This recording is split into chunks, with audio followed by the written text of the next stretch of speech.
տարեց ասածը ինքը չի նշանակում անօգնական մարդ, որին պետքա օգնել։ Գիտաժողովի ժամանակ էլ ես այս միտքը հնչեցրեցի եւ հիմա նույնպես շատ կարեւորում եմ, որ այսօր ամբողջ աշխարհի ոնց որ ասած ուշադրությունը իրենց ձեռքերում պահող երկրների ղեկավարները տարեց մարդիկ են։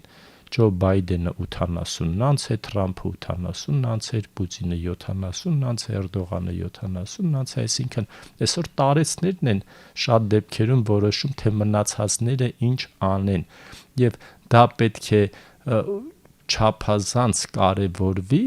որպեսզի մենք տարեց մարդկանց եւ ինքներս չհամարենք, որ տարեց են, տարիքն առած են, դե թող մի կողմ գնան, ոչ էլ իրանք մտածեն, որ իրանք տարեց են եւ իրենց կյանքը ապրել են։ Ինչպես որ տարիքի հետ կապված մեր մարմինն է սկսում աստիճանաբար փոխվել, որոշակի խնդիրներ առաջացնել, նույն ձևի կարող են մեր հոգեկան աշխարհում նման բաներ լինել։ Իհարկե սա պետք չի խառնել պայմանական ասած հոգու հետ, որտեվ հոգին միշտ երիտասարդ է, անկախ տարիքից մարդիկ ունեն նույն ձգտումները, նույն ցանկությունները, իհարկե տարիքի հետ կապված գալիս է իմաստնությունը եւ մարդիկ ավելի են կարողանում կառավարել իրենց հույզերը, ցանկությունները, բայց միևնույնն է, մարդկանց հիմնական պահանջմունքները միշտ էլ նույնն են, անկախ ինչ տարիքի են նրանք։ Եվ բավական մեծ բանակը, որին սեփոր ժամանակին շատ արագ ուղարկում են կենսաթոշակի տարիքով պայմանավորված, մարդկանց մոտ բավական լուրջ վակուում է առաջանում։ Ինքը սովորեր ամեն առօր պետքա վեր կենար, գնար գործիր, պիտանիությունը զգալ։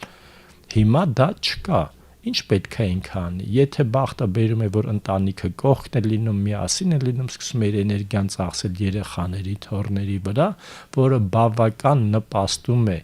նրա երջանիկ երկարակեցությանը, բայց եթե դրանք էլ չեն լինում եւ ինքը ընտանիքի հետ չի ապրում, երեխաներին ուշ է տեսնում, բայց ինքը մնում է մենակ ինքն իր հետ, իսկ ինչքան մարդը մեծանում է ստերեոտիպորեն, ինքը սկսում է ավելի քիչ պլաններ կազմել հետագայի համար ու աստիճանաբար պարզվում է, որ ինքը ամբողջ օրը պիտի տանը նստի մենակ սերիալ նայի, բայց մենակ մնալ հեռուստացույցի հույսին կամ ինտերնետի հույսին դա բավարար չի եւ այդ ուղղությամբ պետքա աշխատվեն տարբեր տեսակի ծառայություններ ձևավորելու եւ ընդհանուր հասարակական վերաբերմունքը փոխելու։ Դուք արդեն ասացիք, որ շատ հաճախ մենք պատրաստ չենք տեսնել ամբիցիոզ 65 եւ ավելի տարեկանների։ Ինչ է պետք փոխել այս առումով։ Ահագին բան պետքա փոխել, իսկ թվում է նաև այդտեղ օրենսդրական փոփոխություններ էլ գուցե թե լինեն։ Իհարկե լավ է, որ գոնե մեր մոտ կենսաթոշակային այդ տարիքը մեծացվեց, հասավ 63-ի եւ կա մոտեցում, որ իրան պետքա շարունակել, որովհետեւ եթե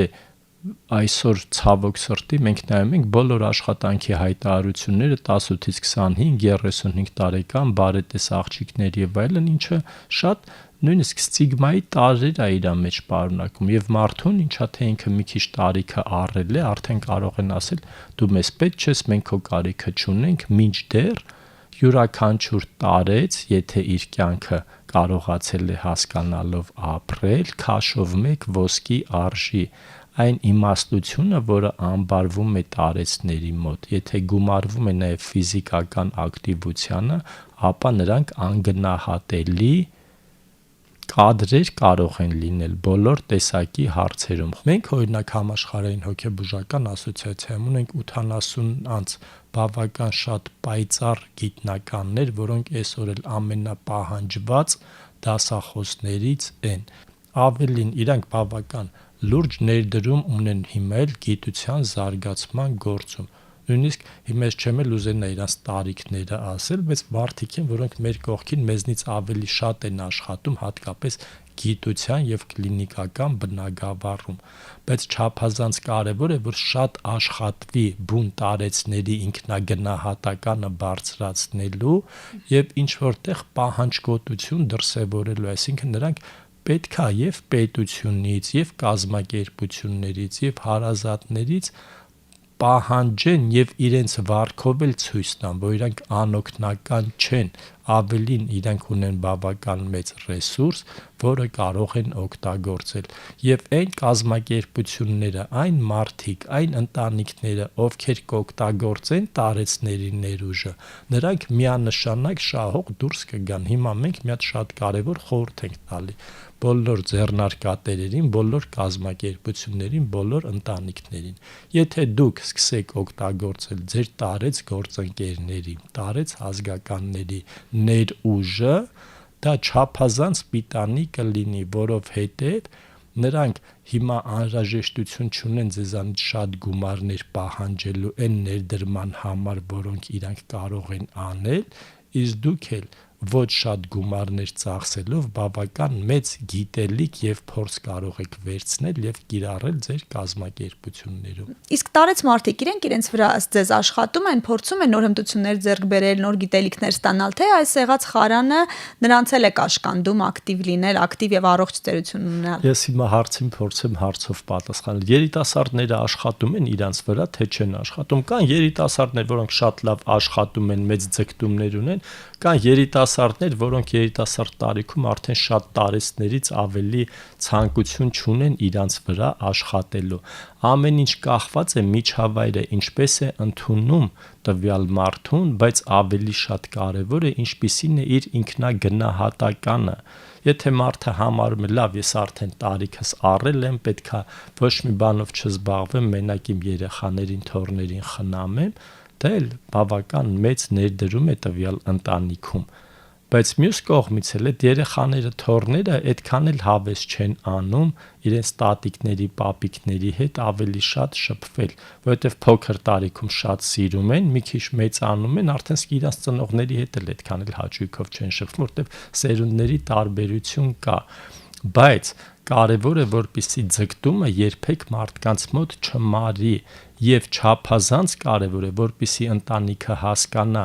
ինչ ուղղվածության է ցանկանում իրենց ընտանիքի տարեց մարդը իր էներգիան ծախսել եւ փորձի պայման ապահովել։ Առաջի հայացքից կթվա, թե մարդիկ զբաղված են, ժամանակ չունեն, որպեսզի տարեցներով զբաղվեն, բայց հիմա ես ձեր հաղորդման ժամանակ հնչեցնում եմ, եթե դուք այսօր 15 րոպեն կամ կես ժամը, մի ժամը խնայում եք, չեք ծախսում ձեր տարեց հարազատների վրա, ապա 1-2 տարի հետո ստիպված եք լինելու կամ 24 ժամը ծախսել կամ վար խնամող վարձել, որպեսզի նրանցով զբաղվի։ Ինչքան շատ ենք մենք զբաղվում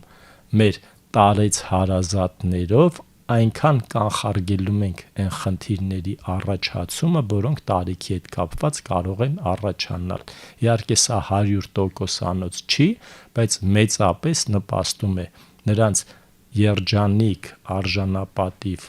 կյանքին եւ ժամանակի չհատկացումը,